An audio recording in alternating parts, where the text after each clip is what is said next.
பரிசுத்த நாமத்திற்கு கோடி ஸ்தோத்திரங்கள். ஒரு 15-16 வருஷத்துக்கு முன்னாடி நாங்கள் மெடிக்கல் ஷாப் வச்சுருந்தோம். அது ரொம்ப லாஸ் ஆயிடுச்சு, நிறைய கடன் ஆயிடுச்சு. என்ன பண்ணுறதுனே தெரியல, ரொம்ப மனசு உடஞ்சி போயிருந்தோம். சொந்தக்காரங்க கிட்டெல்லாம் போய் பணம் கேட்டபோது நீங்கள் 4 பேரும் குடும்பமாக போய் தற்கொலை பண்ணிக்கோங்கன்னு சொன்னாங்க.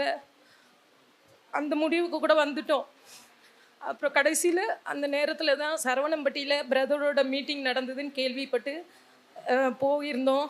அப்போ உங்கள் பிரதர் எங்களுக்காக நல்லா ஜெபம் பண்ணிட்டு சொன்னார், இன்றைக்கி கடவுள் ஒன்று உங்களோட கடன் பிரச்சனைகளெல்லாம் நீக்கி போடுறாருமா, மனசு வேதனையோடு வந்திருக்கீங்க, அதெல்லாம் இன்றைக்கி நீக்கி போடுறாருன்னு சொல்லி பிரதர் அன்றைக்கி எனக்காக தலையில் கை வச்சு ஜெபம் பண்ணாங்க. நானும் அதை விசுவாசத்தோடு போனேன். எப்படி ஆச்சரியம், என்ன அதிசயம் நடந்ததுன்னே தெரியல. அத்தனை கடனும் முடிஞ்சு நாங்கள் இன்றைக்கி சந்தோஷமாக இருக்கோம். அது மட்டும் இல்லை, இந்த கோவை பட்டணத்தில் இந்த போலுவாம்பட்டியில் நாங்கள் சொந்த வீடு வாங்கலுக்கும் எங்கள் தேவன் கிருபை செஞ்சுருக்கிறாரு. கடவுளுக்கும் என் தேவனுக்கு கொடான கோடி நன்றி செலுத்துகிறேன். எனக்காக ஜெபித்த பிரதர் ஸ்டீஃபனுக்காக ரொம்ப நன்றி செலுத்துகிறேன். கர்த்தருடைய பரிசுத்த நாமத்துக்கு ஸ்தோத்திரம். நான் குடும்பமாக இந்த இடத்துல சாட்சியாக நிற்க கர்த்தர் கொடுத்த கிருபை.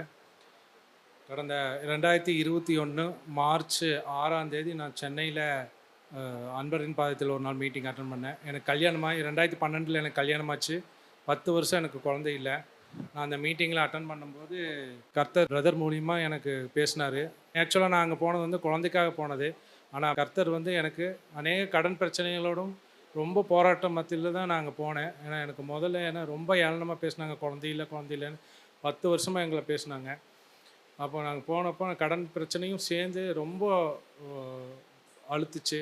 மன அழுத்தத்தில் தான் நான் அந்த வீட்டுக்கு போனேன். குடும்பமாக போக முடியல, ரொம்ப வேலையும் இல்லாமல் ரொம்ப வருமானம் இல்லாமல் இருந்தனால நான் மட்டும்தான் போயிருந்தேன். அப்போ கர்த்தர் செய்தியின் வேலைக்கு முன்னாடி பிரதர் தீர்க்க தரிசனமாக என்னோடய பேர் தினேஷன் சொல்லி அந்த மே 6, 2021 அந்த மீட்டிங்கில் என் பேர் சொல்லி, கர்த்தர் உனக்கு எல்லாத்தையும் செய்து முடிப்பார், நீ நினச்ச காரியம் நிறைவேறுன்னு சொல்லி எனக்கு சொன்னார். சொல்லி அடுத்த வந்து ப்ரேயர் பண்ணிவிட்டு அடுத்த ஏப்ரல் 6 நாங்கள் சரி எதுக்கும் செக்அப் பண்ண போகலாம். அன்றைக்கி வந்து தமிழ்நாடு எலெக்ஷன் டேட்டு, ஒய்ஃபுக்கு வந்து பொள்ளாச்சியில் ஓட்டு போடுறதுக்கு போனோம். அந்த இடத்துல சரி போய் எதுக்கு செக்அப் பண்ணலான்னு போனோம். கர்த்தர் அந்த இடத்துல செக்அப் பண்ணதுமே நீ 3 months கன்சீவ்னு கரங்களை தட்டி ஆண்டவருக்கு நன்றி சொல்லுங்க. 10 வருஷ வேதனை எனக்கு அதுலேருந்து போச்சு. கடன் பிரச்சனை இங்கே லாஸ்ட் இயர் இங்கே வந்து ப்ரேயர் பண்ணிட்டு போனோம். கடன் பிரச்சனை எனக்கு கிட்டத்தட்ட 8 லட்ச ரூபா பக்கம் கடன் இருந்தது. அது எல்லாத்தையும் தேவன் கட்டி முடிக்க கிருபை செய்தார். எங்கள் சொத்துக்காகவும் ப்ரேயர் பண்ணியிருந்தோம், அப்பா அம்மா சொத்துக்காகவும். அது 2 சைடு இருந்தும் எங்களுக்கு சொத்து பாகம் எல்லாம் வந்ததுக்காக கர்த்தருக்கு கோடான கொடஸ்தோம். கரங்களை உற்சாகமாக தட்டி ஆண்டவருக்கு நன்றி சொல்லுவோம். அல்லேலூயா.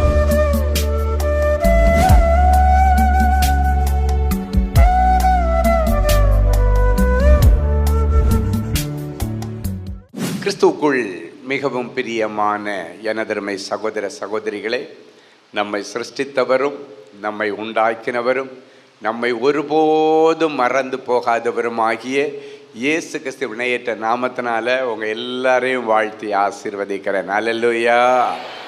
எல்லாரும் சந்தோஷமாக இருக்கீங்களா? என் வேதம் சொல்லுகிறது, என்னுடைய நாமத்தை பிரஸ்தாபப்படுத்துகிற எந்த ஸ்தானத்திலும் நானே நேரடியாக வந்து உங்களை ஆசீர்வதிப்பேன். ஆமேன். எடுத்து வாசிக்கலாம்.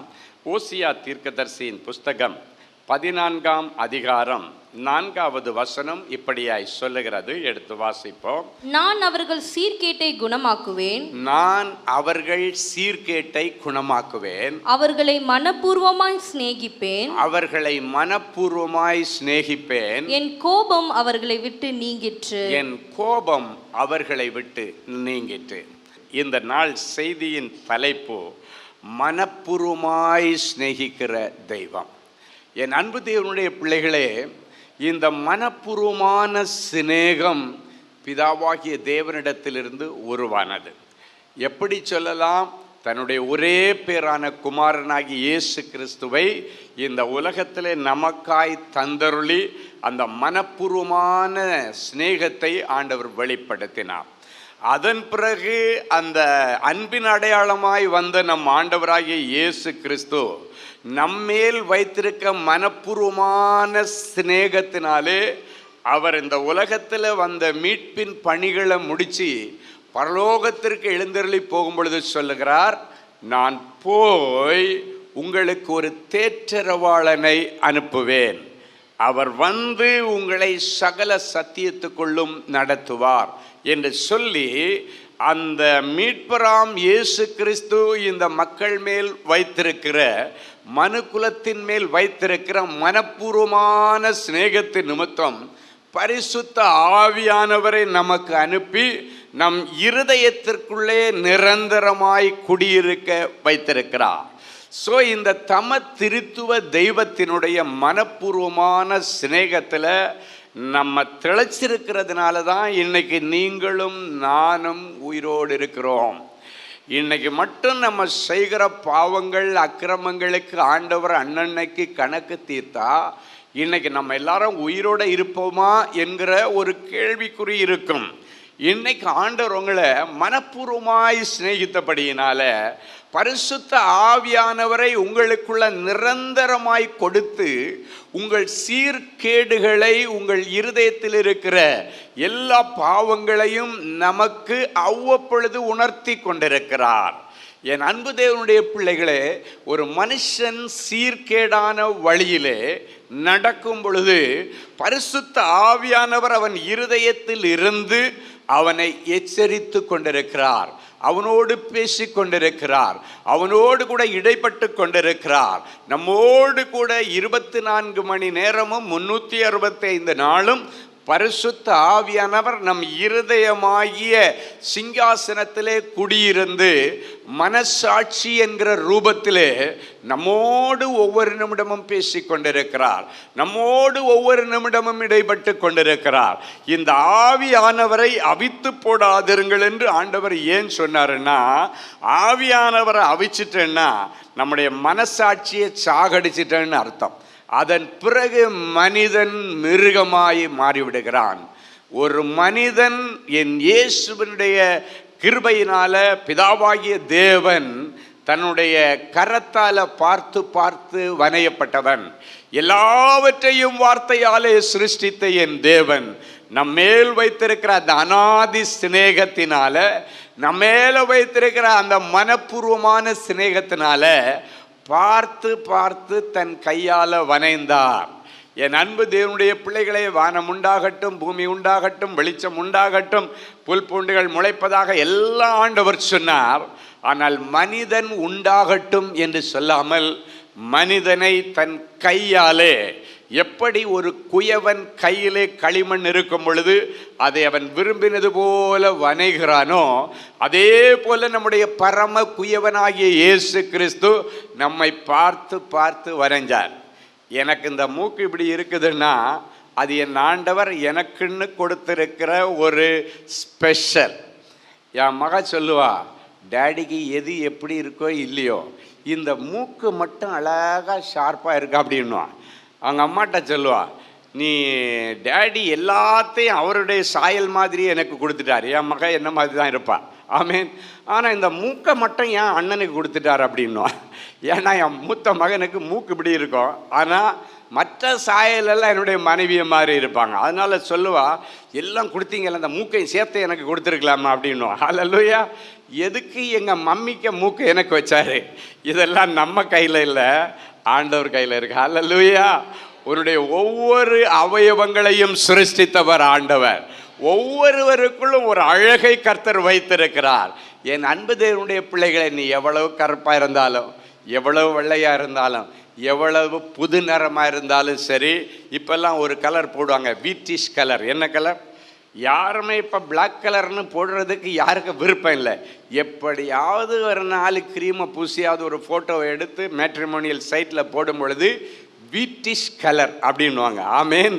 ஆமாம், வீட்டிஷ்ன்னு ஒரு கலர் இருக்குன்னு இந்த பொண்ணு பார்க்குற படலத்தில் தேடும்போது தான் அப்படி ஒரு கலர் இருக்கும். ஆனால் ரெட்டு, எல்லோ, பச்சை, மஞ்சள் எல்லாம் இருக்கும். ஆனால் வீட்டிஷ்ன்னு ஒரு கலர் லிஸ்ட்டில் இருந்த மாதிரி எனக்கு தெரியல. ஆனால் மனுஷன் வீட்டிஷ்ன்னு ஒரு கலரை போட்டுட்டான். ஹல்லேலூயா. இன்னைக்கு ஆண்டவர் சொல்கிறாரு, உங்களை மனப்பூர்வமாய் சிநேகித்து. இன்னைக்கு பரிசுத்த ஆவியானவர் உங்கள் இருதயத்தில் இப்பொழுது வந்து வாசம் செய்திருக்கிறார். இந்த ஆவியானவரை துக்கப்படுத்தாதபடிக்கு ஆவியானவர் சந்தோஷமா உங்க இருதயத்தில் அவர் எழுந்தருளி நிரந்தரமா இருக்கணும். அவர் மட்டும் எடுக்கப்பட்ட அடுத்த நிமிஷம் நம்முடைய நிலைமை எப்படி ஆகும்னா, வேதம் சொல்லுகிறது, சவுலிடமிருந்து கர்த்தருடைய ஆவியானவர் எடுக்கப்பட்டார், அவன் நாளுக்கு நாள் பலவீனப்பட்டானாம். ஆனால் அதே கர்த்தருடைய ஆவியானவர் தாவீதின் மீது வந்து இறங்கினார், அவன் நாளுக்கு நாள் பலத்தான். அப்படின்னா நம்ம பலனும் பலவீனமும் ஆவியானவர் நமக்குள்ளே வாசம் செய்கிறதை பொறுத்துதான் இருக்குதே தவிர, நீங்க சாப்பிட்ற ஹார்லிக்ஸ்னாலேயோ போன்விட்டாயினாலேயோ விதமான விட்டாமின் இதனால அந்த பழத்தை சாப்பிடு, இந்த பழத்தை சாப்பிடு, இந்த காய்கறி எதுக்கு நல்லது, இந்த பழம் எதுக்கு நல்லது, இதெல்லாம் நல்லது தான், எல்லா ஆண்டுடைய படைப்புகள். ஆனால் உன்னுடைய வாழ்க்கையில நீ நில நிற்கிறதும் நீ விழுந்து போகிறதும் ஆவியானவர் உனக்குள்ளே இருக்கிறத பொறுத்ததான். கர்த்தருடைய ஆவியானவர் சவுலை விட்டு எடுக்கப்பட்ட பொழுது அவன் நாளுக்கு நாள் பலவீனப்பட்டானாம். கர்த்தருடைய ஆவியானவர் தாவீதின் மீது வந்து இறங்கினார், அவன் நாளுக்கு நாள் பலத்தான். இன்னைக்கு பிறகு 120 வயசுல மோசையுடைய பலன் குன்றவும் இல்லை, கண்கள் மங்கவும் இல்லை. இன்னைக்கு உங்க ஒவ்வொருவருடைய சரீரத்திலும் இருக்கிற எல்லா பலவீன கட்டுகளை கர்த்தர் மாற்றி பரிசுத்த ஆவியானவரிடத்தில் வரும் பொழுது நீங்கள் பலன் அடைவீர்கள். சில ஆகாரத்தை சாப்பிட்டா சரீரத்திற்கு பலன் உண்டாகும், ஆனால் உள்ளான மனுஷனுக்கு பலன் வராது. அவனுடைய ஆவிக்குரிய வாழ்க்கையில ஒரு பலனை நீங்க பார்க்க முடியாது. ஆனால் பரிசுத்த ஆவியானவர் உனக்குள்ள இருந்தா ஆவிக்குரிய வாழ்க்கையிலும் பலன் இருக்கும், உன்னுடைய சரீரத்திலும் பலன் இருக்கும், உன்னுடைய உலக பிரகாரமான காரியங்களிலும் பலன் இருக்கும். முதல்ல ஆண்டவர் செய்கிற காரியம், உன் சீர்கேடுகளை கர்த்தர் குணமாக்குகிறார். இன்னைக்கு என்னென்ன சீர்கேடுகள் நம்ம அறியாமலே நமக்குள்ளே இருக்கிறது. வேதம் சொல்லுகிறது, நம்மை சுற்றிலும் நெருங்கி நிற்கிற சில பாவங்கள். நம்ம சிலர் என்ன யோசிப்பாங்க, எனக்கு எந்த விதமான இச்சையின் பழக்கங்கள் கிடையாது, இச்சையில் நான் விழுறதில்லை, நான் தண்ணி அடிக்கிறதில்லை, நான் சிகரெட் அடிக்கிறதில்லை. நம்ம மக்களெல்லாம் இதெல்லாம் தான் பாவம் அப்படின்னு ஒரு லிஸ்ட் வச்சுருக்கிறாங்க.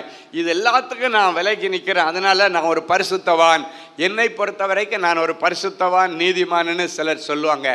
அப்படி சொல்கிறதே ஒரு பாவம்.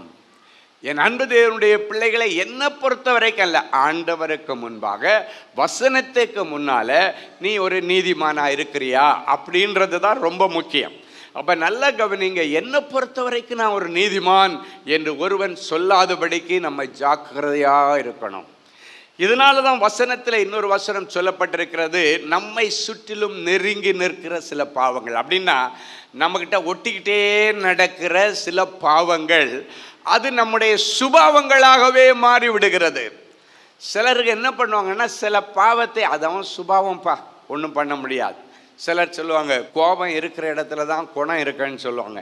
கோபம் இருந்தால் இல்லாததெல்லாம் அங்கே பாவம் எல்லாம் அங்கே தான் ஆரம்பமாகும். ஆமேன்.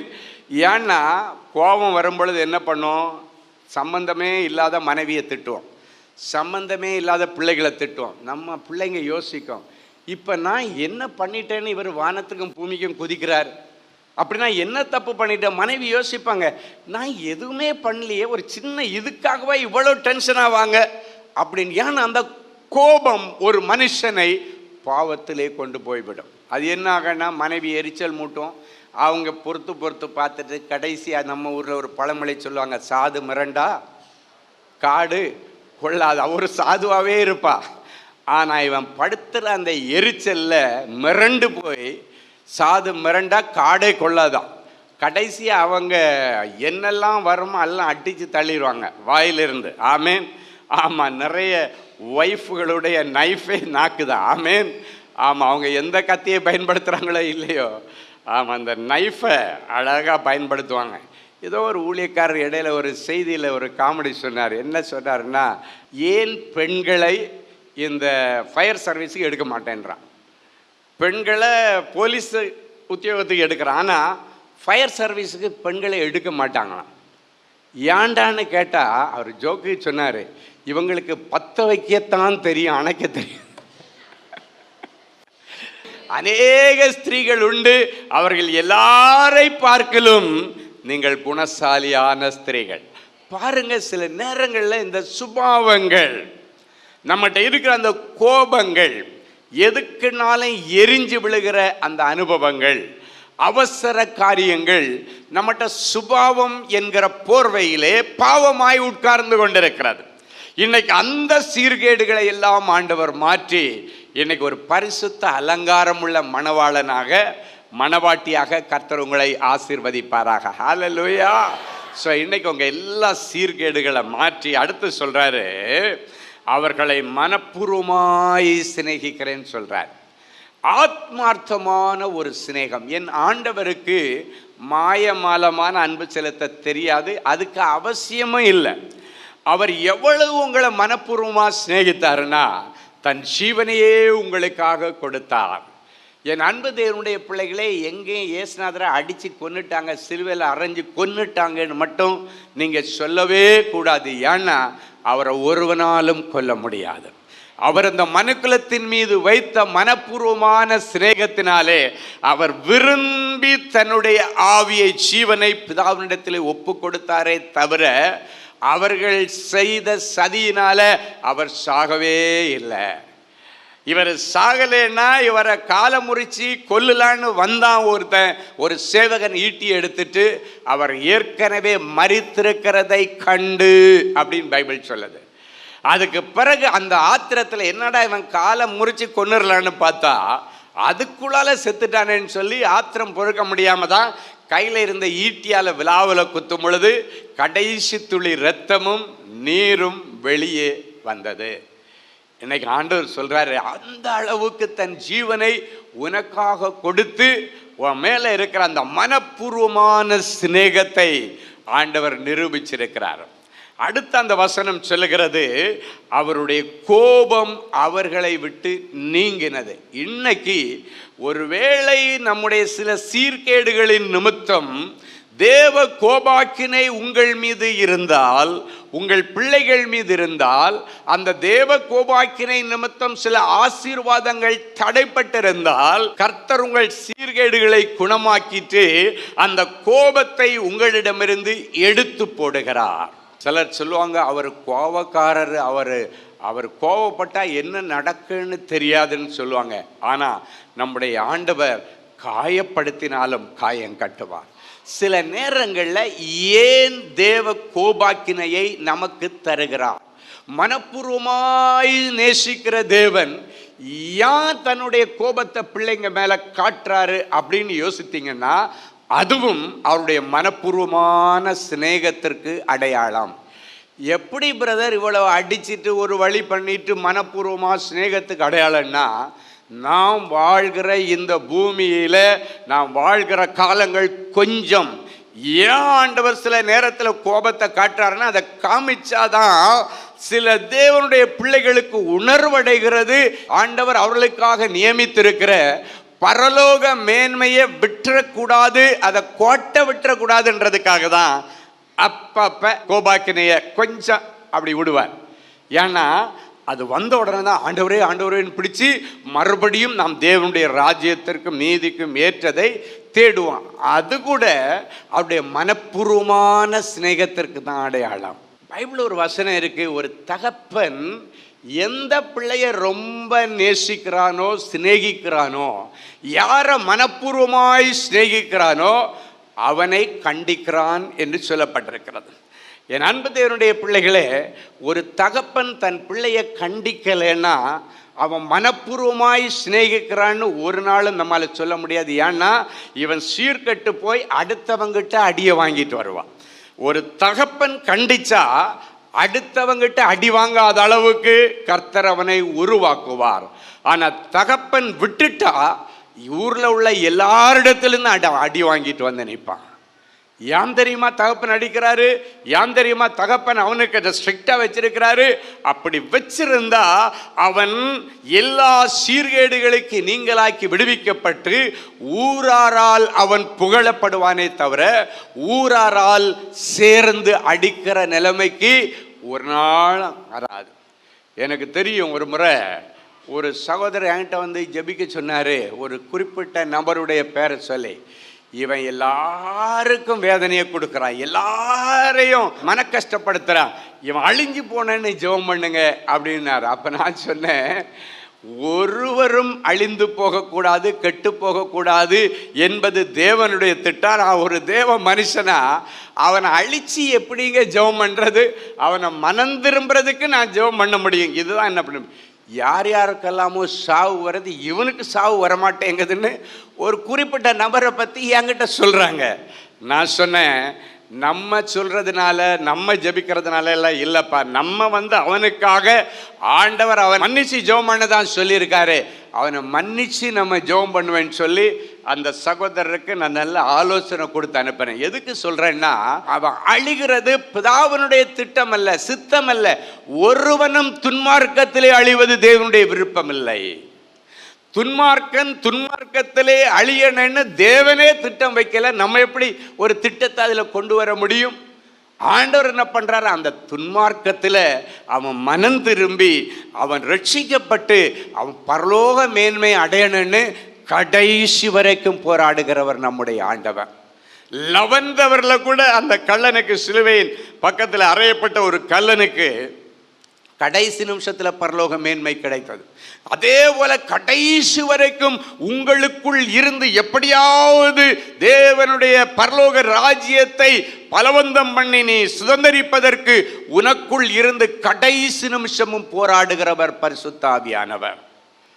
ஒரு முறை நீ விட்டுட்டேன்னாலும் ஆண்டவர் விடமாட்டார், பரிசுத்த ஆவியானவர் விடமாட்டார். திருப்பி திருப்பி திருப்பி உன்னை பின்தொடர்ந்து வந்து உன்னை பரலோகத்தில் கொண்டு சேர்க்கிறது வரைக்கும் அவருடைய போராட்டம் உனக்குள்ளே இருந்து கொண்டே இருக்கும். ஸோ இன்னைக்கு எல்லா சீர்கேடுகளை மாற்றி மனப்பூர்வமாய் ஆண்டவரை சிநேகிக்கிறேன் என்பதை நீங்கள் உணர்ந்து கொள்ளும்படி செய்வார். திரு பேர் ஆமேன் சொல்ல முடியும். உங்கள் சீர்கேட்டை குணமாக்கி மனப்பூர்வமாய் உங்களை சிநேகிப்பேன். என் கோபம் உங்களை விட்டு நீங்கிற்று. இன்றைக்கு வரைக்கும் என் பிள்ளைகள் தெரிந்தோ தெரியாமலோ, அறிந்தோ அறியாமலோ, புரிந்தோ புரியாமலோ செய்த எல்லா பாவங்களையும் அக்கிரமங்களையும் என் பிள்ளைகளுக்கு நீர் மன்னிப்பீராக. உம்முடைய வெளிச்சம் என் பிள்ளைகளுக்குள்ளே பிரகாசிக்கட்டும் சுவாமி. ஆண்டவரே, நீர் சொன்னது போல உம்மை நேசித்து உம்மை சிநேகித்து உம்முடைய சிநேகத்திற்கு பாத்திரவான்களாய் நாங்கள் மாறும். உம்முடைய பார்வைக்கு அருமையானவைகளை செய்து உம்முடைய மனப்பூர்வமான சிநேகத்தை நாங்கள் தக்க வைத்துக் கொள்ளவும் என் பிள்ளைகளுக்கு அனுக்கிரகம் பண்ணோம். இவர்களுக்கு தேவையான ஐஸ்வர்யங்களை ஐஸ்வர்ய சமரராய கர்த்தர் கொடுத்து எல்லா தரித்திரத்தின் ஆவிகளை வெளியேற்றி ஐஸ்வர்ய சமணர்களாய் என் பிள்ளைகளை மாற்றும். என் பிள்ளைகளை நீ கடன் வாங்கக்கூடாது, யாரிடத்திலும் கை ஏந்தக்கூடாது. தேவ சமூகத்திலே கை கூப்பி நிற்கிற என் பிள்ளைகள் உலக மனுஷனிடத்தில் கையேந்தாதபடிக்கு இவர்களுக்கு ஐஸ்வர்யத்தையும் கனத்தையும் மெய்யான செல்வங்களையும் நீதியையும் கொடுத்து என் பிள்ளைகளை நீர் கனம் பண்ண சுவாமி. நாதி சிநேகத்தாலே நான் அவர்களை சிநேகித்தேன், காருண்யத்தினாலே அவர்களை இழுத்து கொண்டேன் என்று சொன்னீரே. தேவ அன்புக்குள்ளே அவர்களை இழுத்து கொள்ளும், பரிசுத்த ஜீவியத்திற்குள்ளே இவர்களை இழுத்து கொள்ளும் சுவாமி. இவர்கள் இழந்து போன செல்வங்கள், உடைமைகள், பெயர், புகழ் அத்தனையும் தாரும். என்ன நடந்தாலும் இனி நிதானம் உள்ளவர்களாய் இவர்களை மாற்றுவீராக. கர்த்தருக்குள்ள தன்னை திடப்படுத்தி கொண்டு ஞானமாய் என் பிள்ளைகள் டிசிஷன் எடுக்க கர்த்தர் அனுக்கிரகம் பண்ணும். மன்னிக்க வேண்டியவர்களை மன்னிக்கட்டும், வாபஸ் வாங்க வேண்டிய வழக்குகளை வாபஸ் வாங்கட்டும். என் பிள்ளைகள் மன்னிப்பின் தேவனால சுதந்தரிக்கப்பட்டவர்கள், அவருடைய மனப்பூர்வமான சிநேகத்திற்கு பாத்திரவான்கள் என்பதை இதன் நிமித்தம் உமக்கு உறுதி செய்வார்களாக. இயேசுவின் மூலம் பிதாவே. ஆமேன், ஆமேன், ஆமேன். அமெரிக்க தேசத்து மக்களுக்கு ஒரு நற்செய்தி. அன்பானவர்களே, நமது அன்பு சகோதரர் சுவிசேஷகர் டி. ஸ்டீபன் அவர்கள் ஆகஸ்ட் மாதம் 8ஆம் தேதி முதல் 31ஆம் தேதி முடிய அமெரிக்க தேசத்தில் உள்ள Georgia, Atlanta, Illinois, Chicago, Colorado, Denver, California, New York, New Jersey, Texas, Houston, Dallas ஆகிய பட்டணங்களில் தேவனுடைய வார்த்தைகளை பிரசங்கிக்க இருக்கிறார்கள். சகோதரரை நேரில் சந்தித்து ஜெபித்து தேவ ஆலோசனை பெற விரும்புகிறவர்கள் தொடர்பு கொள்ள வேண்டிய தொலைபேசி எண்கள் சகோதரர் ஃபெலிக்ஸ் ஜார்ஜ் +1 973 454 9686 மற்றும் தேவனின் அன்பு ஊழியங்கள் 98414 4699.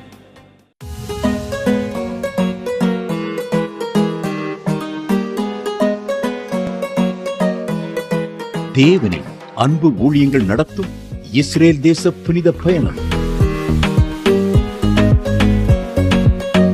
அன்பானவர்களே, ஆண்டவராகிய இயேசு கிறிஸ்து பிறந்து வளர்ந்து ஊழியம் செய்து மரித்து அடக்கம் பண்ணப்பட்டு உயிரோடு எழுந்த புனித ஸ்தலங்களை கண்டு மகிழ இதோ ஓர் அரிய வாய்ப்பு. உங்கள் வாழ்நாள் கனவை நனவாக்க நமது அன்பு சகோதரர் சுவிசேஷகர் டி. ஸ்டீபன் அவர்களுடன் 11 நாட்கள்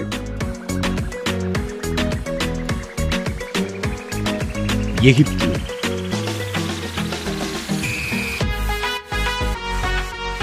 யோர்தான், பாலஸ்தீனம்,